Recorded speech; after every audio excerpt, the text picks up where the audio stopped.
All right, we've got a lot to digest today. We've got a Taking Stock think tank. We have Dan Alpert. He's a managing partner at Westwood Capital. We credit him with having created one of the first ever mortgage-backed securities. Don't hold it against him. Michael Harkins, the president of Levy Harkins.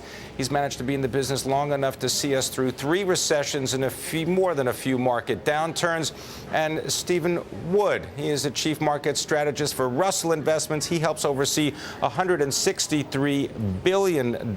We put him in Siberia just for his own protection. And out in our newsroom, we've also got our senior markets correspondent, Julie Hyman. Great to have you all with us. Let's start with you, Michael Harkins, because I know that you're looking at equities and you're a value investor. Was today a gift if you didn't buy last week? Well, you led off your show by saying $600 billion in value is destroyed. I doubt that one. Okay. Because the underlying cash stream coming out of American businesses is phenomenally good, considering where the economic statistics are. If I had said to you 4 years ago, we'll have a year in which we make 12 million cars. We only sell 12 million, down from 18 and a half. Annual units, right. And we barely sell a house. You would never have said to me the S&P index is going to earn something like $98 a share. But that's where we are today. American business is astonishingly profitable compared to economic statistics and economic circumstances in the past. Stephen Wood, what do you think about this? This is like a contradiction in the economy, but when you take a look at the companies, we're looking at a different world. It really is. It's a tale of two worlds. You've got this tug of war between decelerating economic fundamentals and probably a little bit more deceleration than was thought, because we knew there was a second quarter slowdown. The market was caught a little flat-footed by how soft the economy was in the first quarter coming into that slowdown. But even if you take a healthy discount to earnings, it still gets you to mid-95 level, and that's getting close to an all-time high in profitability for corporations. So ultimately, equities are going to trade on interest rates, macroeconomic output, and fundamental analysis of earnings. Earnings look pretty good. Interest rates are low, and the economy is slowing down, so it's not a clear picture. Hey, Pimm, can I jump in here and play devil's advocate for a second? Because, I keep hearing investors like Steve, like the folks that we hear from all the time, continue to say corporate earnings are strong, they're fantastic, and that's why I'm continuing to invest and seeing some bargains here. And yet, of course, the ensemble of earnings look good. But just in the past few days, you have a Dell, you have a JDS Uniphase, you have Hewlett-Packard, you just had Gap after the bell. Even if the earnings look okay, which in some of those cases they don't, the sales are deteriorating. And aren't we going to continue to see that type of a deterioration as long as these economic numbers are weak? So I wonder how these folks feel about the second half of the year, for example, if the economic data continues to look as it has been. Michael Harkins, take that one. I'm going to use Caterpillar Tractor as an example. Okay, hard and fast. In 2008, they had $51 billion in revenues, and then everybody canceled everything. So that in 2009, they had $32 billion in revenues. They earned $3.5 billion in the first circumstance. They earned $900 million, which, with revenues down 36%, you couldn't possibly think they'd have a profit. This year, revenues will not go back to $50 billion yet, and yet they'll earn $4.5 billion. They're way more profitable at, slightly lower sales. And if I'm getting this right, they'll earn more than $6 billion next year, if we don't have a dreadful recession. Daniel Alpert, so are we going to have a dreadful recession? That, of course, is the big if. Look, I think a lot of people confuse market fundamentals with economic fundamentals.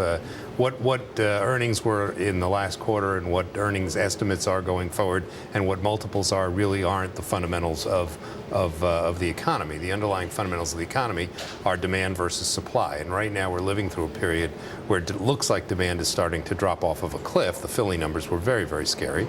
And it also looks as though we are going to see a continuation of what is fundamentally a supply shock throughout both the developed world and also the emerging markets. But you just said, Michael, saying that we're going to get, 12 million automobile units for the year. All right, so let's say we don't get 20. 12 million is not historically anywhere near a high, right? But it's better than 10 million. Everyone was looking at 10 million and saying, everyone was looking at 10 million as the number, right? And now we're 20% more than that. And if you look in the rearview mirror, you're going to see a lot of very interesting places that you've passed. The question is, what's down the line? The data is signaling to you that what is coming ahead as you drive down the road is slightly less positive than that. Deflation? Well, look, at the end of the day, the ability of businesses to make money, and this is really getting to your point, the ability of businesses is what control do they have over the pricing power? right? If you can do anything you want in terms of units, but unless you can charge something for them that's going to make that profitable, you're not going to make money. And so what all of the data is effectively signaling is basically a continuation of what we went through a couple of years ago, where businesses lost control over pricing power. Of course, they suffered a diminution in the number of units that they produced. But what we see going forward, obviously, is dictating a loss of pricing. I'm going to challenge on that one. We're going to continue the conversation. I want to bring in Target and Nordstrom because we took a look at those earnings. Also, Polo, Ralph Lauren, they came in. They were good results. We've got more now with our Taking Stock think tank to help us understand what's going on in the market. We have Daniel Alpert, managing partner at Westwood Capital. We also have Michael Harkins. He is the president of Levy Harkins. Stephen Wood, he is the chief market strategist for Russell Investments, overseeing about $163 billion. And in our newsroom, we've got our senior markets correspondent, Julie Hyman. Stephen Wood, you've been hearing what Dan Alpert is saying about the U.S. economy and the pricing power that companies may or may not have. What's your take? I think we would need to look at the environment they're in, which is a degrading one. But if you have to assign a probability to recession, we're still looking at 25, maybe a 30% chance of a recession, which is higher than it was a number of months ago, but it's not a slam dunk.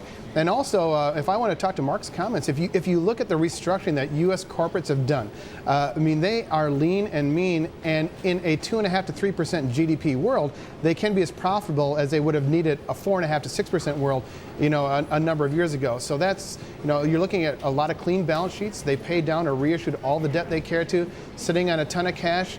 And I think a lot of this is policy driven. If you look at downgrades of the United States, that's an assessment of political will, policy mistakes. Europe, I think the new symbol of the euro is going to become the question mark.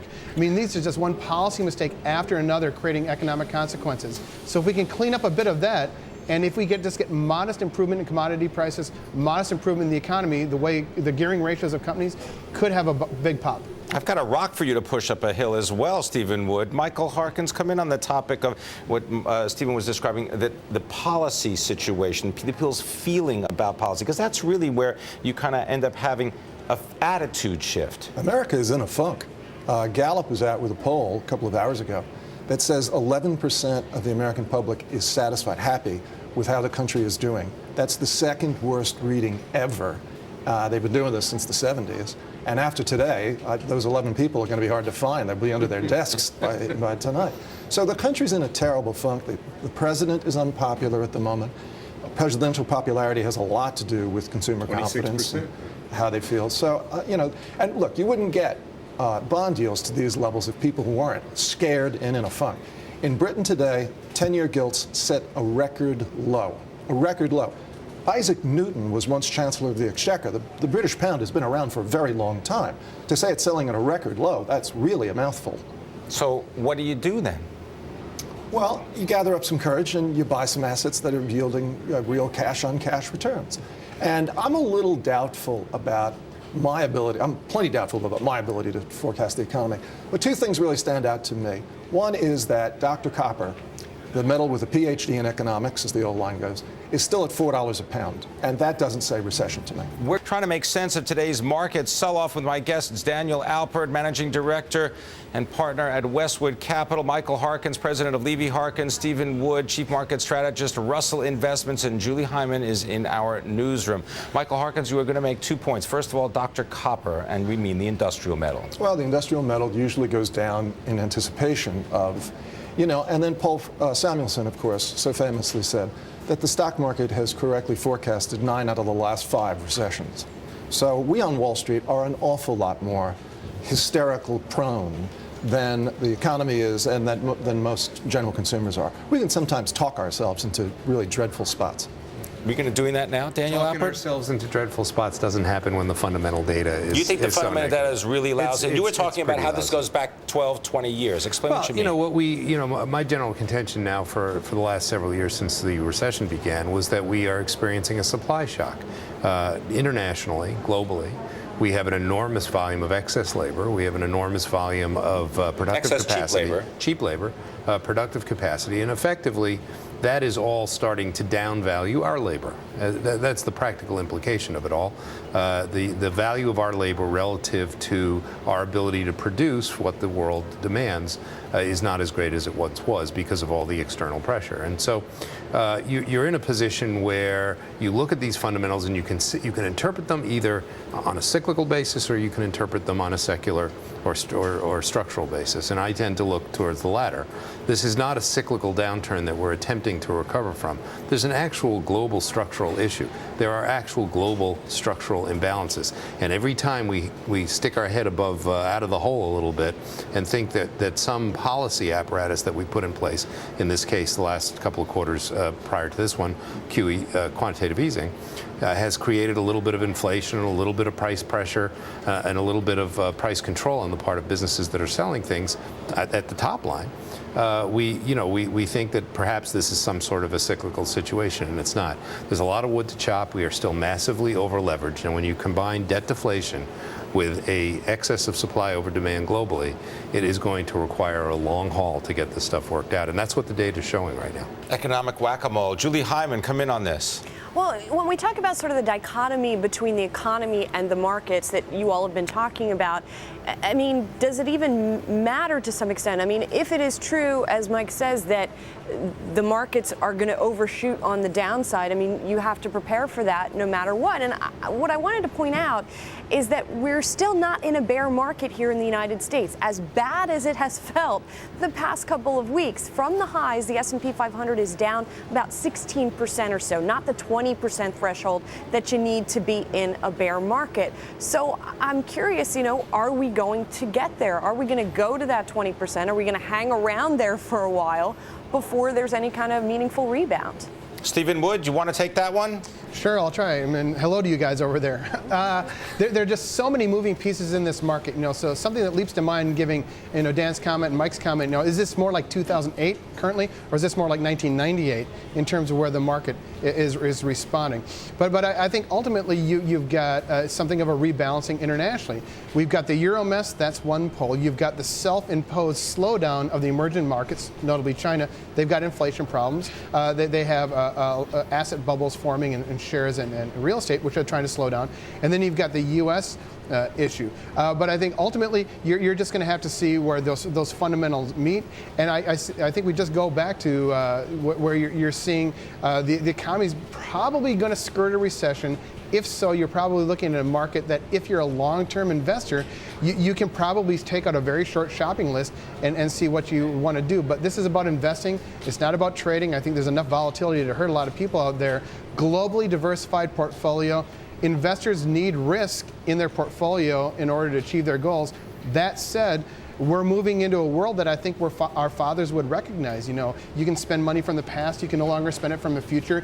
You can't lever up to consume, to invest, or to produce. And that's something that's going to be a rebalancing. We're in a lower standard of living in the Western civilization, and people need to accept it and structure their portfolios accordingly. Michael Harkins? There's some good news in this, and it speaks directly to Dan's point, in that if you want to buy a barrel of oil around the world, you pay $107, unless you're within 1,000 miles of Cushing, Oklahoma, in which case you pay $82 a barrel.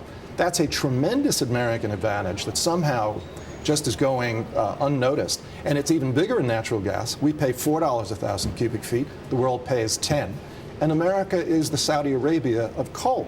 Our coal production is spectacular. So this nation, with new production in gas and accelerating production in oil coming out of the ground, we've got a tremendous advantage over the rest of the world, and American manufacturing can take advantage of this in a big way. I want to thank you, Joe, very much. Appreciate your insights and your input. Michael Harkins, Levy Harkins, Daniel Alpert, Westwood Capital, Stephen Wood coming to us from Russell Investments, and of course our own Julie Hyman.